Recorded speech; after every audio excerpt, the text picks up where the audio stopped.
বিসমিল্লাহির রহমানির রহিম। আজকের ভিডিওটা অত্যন্ত জীবনমুখী, বাস্তবসম্মত। আশা করি শিক্ষার অনেক কিছু পাবেন যদি মনোযোগ সহকারে একবার দেখেন। আমরা আজকের ভিডিওতে কোরবানির বিষয়ে বিস্তারিত আলোচনা করব। হজরত ইব্রাহিম আলাইসাল্লাম, বিবি হাজেরা আলাইসাল্লাম এবং হজরত ইসমাইল আলাইসাল্লামের পুরো কাহিনী ঈমান এবং অটল ধৈর্যের এক অবিশ্বাস্য মহাকাব্য।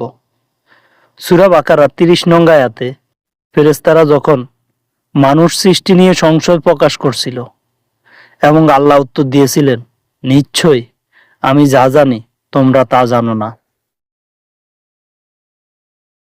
হজরত ইব্রাহিম আলাইসাল্লাম আল্লাহর নির্দেশে দুগ্ধজাত শিশু ইসমাইল আলাইসাল্লাম এবং বিবি হাজেরা আলাইসাল্লামকে মক্কার নির্জন মরুভূমিতে রেখে আসছিলেন। ইব্রাহিম আলাইসাল্লাম যখন তাদের রেখে চলে যাচ্ছিলেন, তখন বিবি হাজেরা আলাইসাল্লাম পিছন পিছন গিয়ে জিজ্ঞাসা করলেন, আপনি আমাদেরকে কেন এমন মরুভূমিতে রেখে যাচ্ছেন? ইব্রাহিম আলাইসাল্লাম কোনো উত্তর দেননি। শেষে হাজেরা আলাইসাল্লাম বললেন, এটি কি আল্লাহর নির্দেশ? ইব্রাহিম আলাইসাল্লাম বললেন, হ্যাঁ। তখন বিবি হাজেরা আলাইসাল্লাম ঈমান আর দৃঢ়তার সাথে বললেন, তবে আল্লাহ আমাদেরকে ধ্বংস করবেন না। সহিহ বুখারীর বর্ণনা অনুযায়ী ইব্রাহিম আলাইসাল্লাম তাদেরকে একেবারে শূন্য হাতে রেখে যাননি। তিনি তাদেরকে একটি চামড়ার থলিতে কিছু খেজুর এবং কিছু পানি দিয়ে গেছেন। তবে সেই মরুভূমির উত্তাপে একজন মা ও একটা শিশুর জন্য তা ছিল খুবই সামান্য, যা কয়েকদিনের মধ্যে শেষ হয়ে গেছে। মানুষ হিসেবে তাদের মনে বিরহ বা কষ্ট থাকাটাই স্বাভাবিক, কিন্তু তাদের অন্তরে ছিল আধ্যাত্মিক উচ্চতায় আকাশচুম্বী। এই যে অটল বিশ্বাস, এটাই তাদের আধ্যাত্মিক কষ্টের প্রশান্তিতে বদল করে দিয়েছে। তাদের মনে কোনো ক্ষোভ ছিল না, কারণ তারা জানতেন এটি মহান আল্লাহর একটি পরীক্ষার অংশ। হজরত ইব্রাহিম আলাইসাল্লাম তাদের রেখে যাওয়ার পর দীর্ঘ সময় ফিলিস্তিনে ছিলেন। তিনি মাঝে মধ্যে তাদের দেখতে আসতেন, তবে তাদের সেখান থেকে নিয়ে যাওয়ার জন্য নয়, বরং দেখা করার জন্য। ইসমাইল আলাইসাল্লাম যখন কিশোর বয়সে পদার্পণ করেন, প্রায় 10 থেকে 13 বছর বয়স, তখন ইব্রাহিম আলাইসাল্লাম একটি বড় সফরের মধ্যে সেখানে আসেন এবং কোরবানি সে ঐতিহাসিক ঘটনা তখনই ঘটে। অর্থাৎ সেই মরুভূমিতে রেখে যাওয়ার পর ইসমাইল আলাইসাল্লাম বড় হওয়া পর্যন্ত তারা সেখানেই বসবাস করছিলেন। একজন বাবা হিসাবে ইব্রাহিম আলাইসাল্লাম, একজন স্ত্রী হিসাবে হজরত হাজেরা আলাইসাল্লাম, একজন সন্তান হিসাবে হজরত ইসমাইল আলাইসাল্লাম এর প্রতিক্রিয়া, এই দুটির মাঝখানে যোগসূত্র ছিল কেবল ঈমান বা আল্লাহর প্রতি অগাধ বিশ্বাস। এই গল্প থেকে শিক্ষা নেওয়ার জন্য এবং হৃদয়ে ঈমানের আবেগ জাগিয়ে তোলার জন্য নিচে 5টি দৃষ্টিভঙ্গি যা আপনার ভাবনাকে নিয়ে আসতে পারে। 1. মালিক যখন আল্লাহ, তখন ভয় কিসের? আমরা অনেক সময় মনে করি বাবা বা স্বামী সব নিরাপত্তার উৎস, কিন্তু ইব্রাহিম আলাইসাল্লাম শিখিয়েছেন মানুষ কেবল একটা মাধ্যম, আসল রক্ষাকর্তা বা নিরাপত্তা দাতা একমাত্র আল্লাহ। বিবি হাজেরা আলাইসাল্লাম ইব্রাহিম আলাইসাল্লামকে যখন জিজ্ঞাসা করছিলেন, আপনি কি আমাদেরকে আল্লাহর নির্দেশে রেখে যাচ্ছেন? আর ইব্রাহিম আলাইসাল্লাম বললেন, হ্যাঁ। তখন হাজেরা আলাইসাল্লামের 1 সেকেন্ডের জন্য কোনো অভিযোগ ছিল না। তিনি বুঝতে পারছিলেন যিনি সৃষ্টি করছেন তিনি না খাওয়াইয়ে মারবেন না। আর আমাদের জীবনে যখন একটু অভাব বা বিপদ আসে, তখন এই বিশ্বাসটাই আমাদের জীবনের জন্য একটা সবচাইতে বড় শক্তি। কেন অধিকারের প্রশ্ন ওঠেনি? সাধারণ মানুষের ক্ষেত্রে এমনটা হলে অবশ্যই অধিকারের প্রশ্ন উঠত, কিন্তু তাদের ক্ষেত্রে বিষয়টা ভিন্ন হওয়ার কারণ ছিল এটি তাদের ব্যক্তিগত সিদ্ধান্ত ছিল না। হযরত হাজেরা আলাইসাল্লাম যখন বুঝতে পারলেন যে ইব্রাহিম আলাইসাল্লাম নিজের ইচ্ছায় নয়, বরং আল্লাহর নির্দেশে তাদের রেখে যাচ্ছেন, তখন তার সব অভিযোগ শেষ হয়ে গেছে। তিনি জানতেন যে আল্লাহ নির্দেশ দিয়েছেন, সে আল্লাহ বান্দার অধিকার হরণ করবেন না, বরং তিনি তাদের অভিভাবক হয়ে যাবেন। যখন তাদের খাবার ও পানি শেষ হয়ে গেছে এবং শিশু ইসমাইল তৃষ্ণায় চটপট করতে লাগলেন, তখন হাজরা আলাইসাল্লাম ইব্রাহিম আলাইসাল্লামকে একটি গালিও দেননি এবং কি তার অধিকার নিয়েও প্রশ্ন তোলেননি। তিনি চাপা মারোয়া 7 বার দৌড়ালেন পানির জন্য, তৃষ্ণা নিবারণের জন্য। এটি প্রমাণ করে যে তিনি তার স্বামীর উপর রাগ না করে বরং আল্লাহর কাছে সাহায্য চাইছে এবং নিজের সর্বোচ্চ চেষ্টা করছিলেন। আর সেই ধৈর্যের পুরস্কার হিসাবে আল্লাহ তাদের জন্য জমজম কূপ জারি করে দিয়েছেন। শূন্য হাত হলেও আল্লাহর উপর তাওয়াক্কুল। কল্পনা করুন তো, দিগন্ত মরুভূমি, সাথে মাত্র কয়েকটি খেজুর আর অল্প একটু পানি, কোনো মানুষ নেই চারপাশে, কোনো ছায়া নেই, তবুও তারা সেখানে রয়ে গেলেন। আজ আমরা একটু বিপদে পড়লেই অস্থির হয়ে পড়ি, কিন্তু জমজম কূপের সেই পানির দ্বারা আমাদের মনে করিয়ে দেয় যে যেখানে মানুষের কোনো পথ খুঁজে পায় না, আল্লাহ সেখানে পাথরের বুক ছিঁড়েও রহমতের জন্য নামাই দেন। কেবলমাত্র প্রয়োজন হচ্ছে হাজরা আলাইসাল্লামের মতো কঠিন ঈমান আর অটল ধৈর্য আর 7 বার দৌড়ানোর মতো চেষ্টা। হযরত ইব্রাহিম আলাইসাল্লামের গোপন কান্না ও দোয়া। ইব্রাহিম আলাইসাল্লাম যে পাথর হৃদয়ের মানুষ ছিলেন তা কিন্তু নয়। তাদের চোখের আড়ালে গিয়ে ইব্রাহিম আলাইসাল্লাম যখন সন্তানকে মরুভূমিতে রেখে আসছিলেন, তখন তিনি অবশ্যই কাঁদছেন, কিন্তু সে কান্না ছিল অত্যন্ত ব্যক্তিগত। আর আল্লাহর নির্দেশ ছিল তার জীবনের একটা মিশন। তিনি আল্লাহর কাছে অত্যন্ত আবেগঘনভাবে দোয়া করছিলেন, হে আমার প্রতিপালক, আমি আমার সন্তান এবং বংশকে শস্য মানবহীন উপত্যকায় তোমার সম্মানিত ঘরের নিকট পুনর্বাসন করলাম। হে আমার প্রতিপালক, তারা যাতে নামাজ কায়েম করে, কাজেই মানুষের অন্তরে তাদের প্রতি অনুরাগ করে দাও, আর ফলফলাতে দিয়ে তাদের জীবিকার ব্যবস্থা করে দাও, যাতে তারা শুকরিয়া আদায় করে, যাতে তারা নামাজ কায়েম করে। এ কথা কেন আগে বললেন? আয়াতটিতে লক্ষ্য করলে দেখবেন ইব্রাহিম আলাইসাল্লাম আগে রিজিক বা মানুষের ভালোবাসার কথা বলেননি। তিনি আগে বলেছেন যাতে তারা নামাজ কায়েম করে। এটি আমাদের জীবনের একটা বড় শিক্ষা। আমরা আগে রিজিক বা নিরাপত্তার কথা চিন্তা করি, কিন্তু ইব্রাহিম আলাইসাল্লাম শিখিয়েছেন তুমি যদি আল্লাহর হুকুম নামাজ পালন করো, তবে মানুষের ভালোবাসা এবং রিজিক আল্লাহ নিজ দায়িত্বে তোমাদেরকে পৌঁছে দেবেন। যখনই কোনো মানুষ চারপাশ থেকে একেবারে নিঃস্ব হয়ে যায়, তখন তারা একমাত্র ভরসা হলো নামাজ। ইব্রাহিম আলাইসাল্লাম তার পরিবারকে নিঃস্ব করে মরুভূমিতে রেখে আসছিলেন, যেন তারা নামাজের মাঝে সরাসরি আল্লাহর সাথে সম্পর্ক তৈরি করতে পারে। যখনই এ সম্পর্ক তৈরি হয়ে গেল, তখনই আল্লাহ তাদের জন্য পাহাড়ের নিচ থেকে পানি বের করে দিলেন আর ফলমূলের ব্যবস্থা করে দিলেন। আর সারা বিশ্বের মানুষের মন মক্কার দিকে ঘুরিয়ে দিলেন। এই ঘটনা এটাই প্রমাণ করে যে তুমি আল্লাহর হক নামাজ আদায় করো, আল্লাহ তোমার হক রিজিক এবং সামাজিক মর্যাদা আদায় করে দেবেন।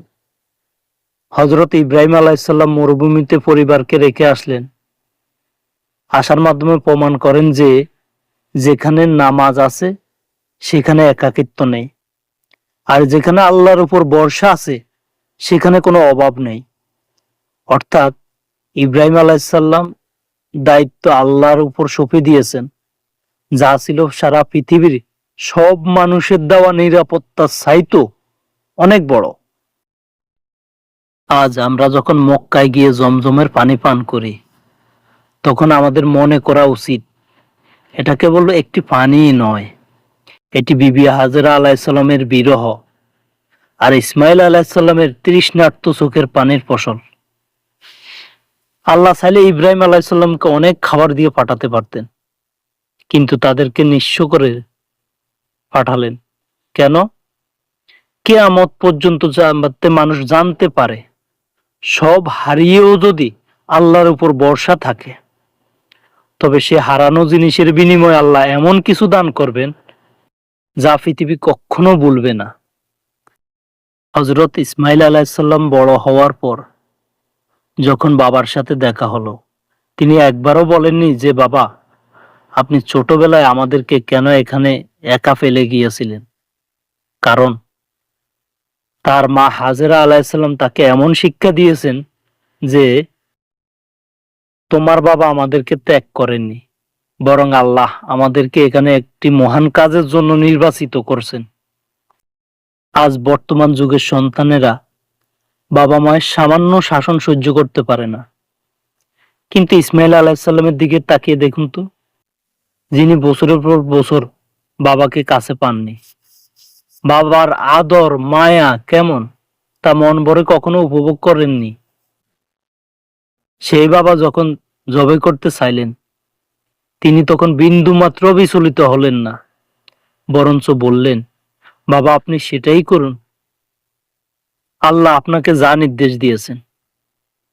এটাই হলো আসল ভালোবাসা, যেখানে নিজের জীবনের চাইতো আল্লাহর ইচ্ছা বড়। আমরা পশু কোরবানি করি ঠিকই, কিন্তু আমাদের ভেতরে সেই ইব্রাহিমী চেতনা আছে। কোরবানির মানে কেবল পশু জবাই নয়, কোরবানির মানে হলো আল্লাহর জন্য নিজের প্রিয় বস্তু, প্রিয় অভ্যাস, নিজের সবচাইতে প্রিয় চাওয়াটা উৎসর্গ করা। এই কাহিনী থেকে শিক্ষা নেওয়া সবচাইতে সহজ উপায় হলো, যখন আমরা বিপদে পড়ি বা আল্লাহর কোনো বিধান আমাদের কাছে কঠিন মনে হয়, তখন যেন একবার মক্কার সেই নির্জন মরুভূমির কথা ভাবি, যেখানে একজন মা আর শিশু কেবল আল্লাহর উপর ভরসা করে বেঁচেছিলেন। আল্লাহ কাউকে একা ফেলে দেন না, তিনি কেবল মাঝে মধ্যে পরীক্ষা করেন আমরা কার উপর বেশি ভরসা করি, মানুষের উপর নাকি আল্লাহর উপর। আপনার কি মনে হয় না যে এই জমজমের কূপ আজ হাজার বছর ধরে কোটি কোটি মানুষের তৃষ্ণা মেটাচ্ছে? তা কেবল এক মহিষী নারী মা হাজেরা আলাইহিসসালামের ধৈর্যের এক অনন্য দান। এটি আমাদের শিখায় যে আল্লাহর জন্য কিছু ত্যাগ করলে আল্লাহ কখনো কাউকে নিঃস্ব করেন না। এত দীর্ঘ সময়ের পর বাবার সাথে দেখা হওয়ার পরেও ইসমাইল আলাইহিসসালামের বিনয় আপনাকে কি অবাক করে না? আপনার কি মনে হয় আজকের যুগে কোনো সন্তান এমন ত্যাগ স্বীকার করত? কোনো প্রশ্ন বা কোনো প্রতিবাদ নয়। তিনি একবারও বলেননি যে বাবা, আপনি এতদিন পর এসে আমাকে কেন মারবেন, বা আমি কি দোষ করছি। তিনি অত্যন্ত ধীরস্থিরভাবে বলছিলেন এমন কথা যা আল্লাহ তাআলা কোরআনে উপস্থাপন করে দিলেন। আব্বাজান, আপনাকে যা নির্দেশ দেওয়া হয়েছে আপনি তাই করুন, ইনশাল্লাহ আপনি আমাকে ধৈর্যশীলদের অন্তর্ভুক্ত পাবেন। ইসমাইল আলাইহিসসালাম উল্টা বাবাকে সান্ত্বনা দিচ্ছেন যাতে বাবার কষ্ট কম হয়। তিনি বলছিলেন, বাবা আপনি আপনার জামাটা গুটিয়ে নিন যাতে আমার রক্ত না লাগে যায় এবং আমার মাকে কষ্ট না দেয়, আর ছুরিটাকে ভালো করে ধার করে নিন যাতে আমার কষ্ট কম হয়। সুবহানাল্লাহ, এ কেমন ঈমানের বহিঃপ্রকাশ! তাকে জবাই করা হবে, সে মারা যাবে, সে কিনা বাবাকে উপদেশ দিচ্ছে। সুবহানাল্লাহ। দীর্ঘদিন একা মরুভূমিতে বড় হওয়া ইসমাইল আলাইহিসসালাম এবং তার মা হাজেরা আলাইহিসসালাম আল্লাহর উপর এতটাই নির্ভরশীল ছিলেন যে তাদের কাছে আল্লাহর হুকুমের সামনে নিজের জীবনের কোনো মূল্যই ছিল না। ইসমাইল আলাইহিসসালাম জানতেন তার বাবা একজন নবী এবং আল্লাহর নির্দেশ অকাট্য। একে সহজভাবে মেনে নেওয়ার পেছনে কাজ করছিল তাদের সে দীর্ঘদিনের একাকিত্বে আল্লাহর প্রতি অগাধ ভালোবাসা। এই ঘটনা প্রমাণ করে যে যখন কোনো পরিবার আল্লাহর সন্তুষ্টির জন্য নিজের আবেগ বা জীবনের চাইতে বড় মনে করে, তখন আল্লাহ তাদের নাম কিয়ামত পর্যন্ত অমর করে রাখেন।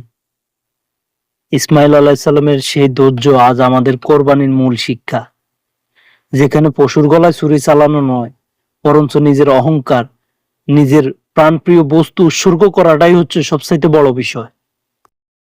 সূরা বাকারার ৩০ নং আয়াতে ফেরেশতারা যখন মানুষকে সৃষ্টির নিয়ে সংশয় প্রকাশ করছিল এবং কি বলছিলেন,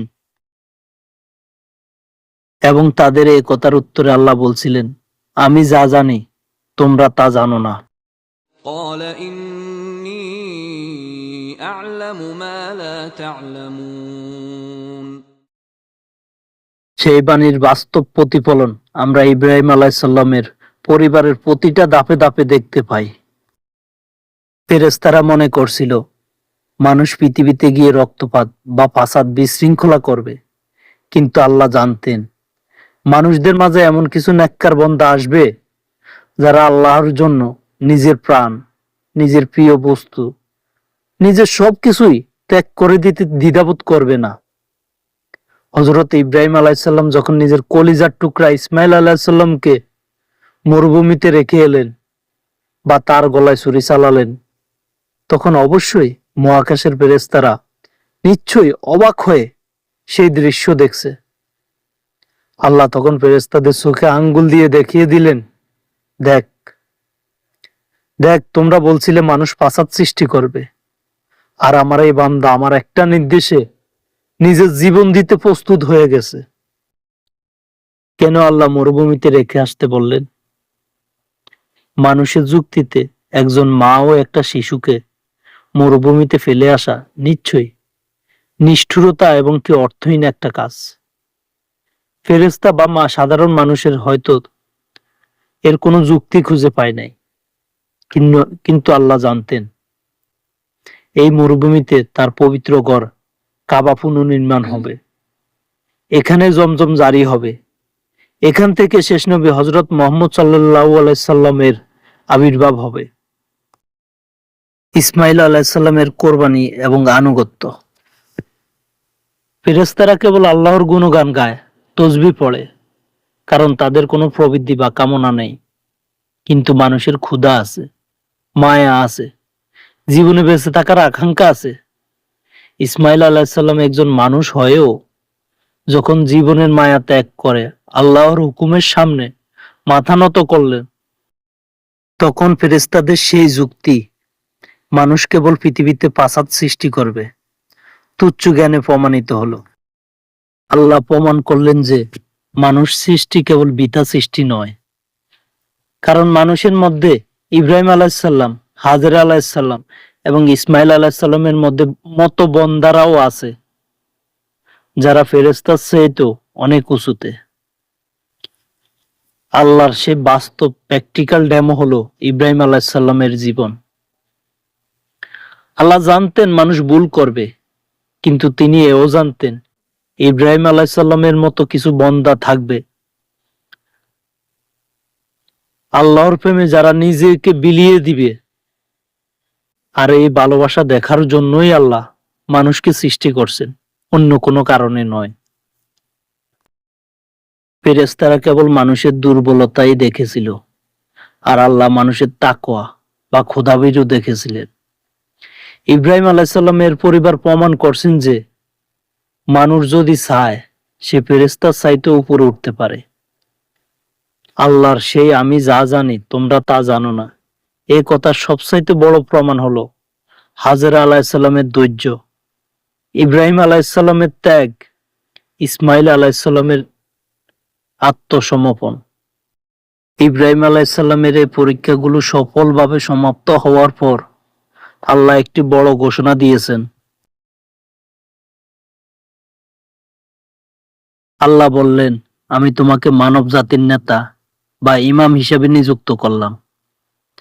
আগের সেই আমি যা জানি তোমরা তা জানো না এই আয়াতের সাথে সরাসরি যুক্ত। আল্লাহ ফেরেশতাদের দেখিয়ে দিলেন যে ইব্রাহিম আলাইহিসসালামকে কেন নেতা বানানো হয়েছে।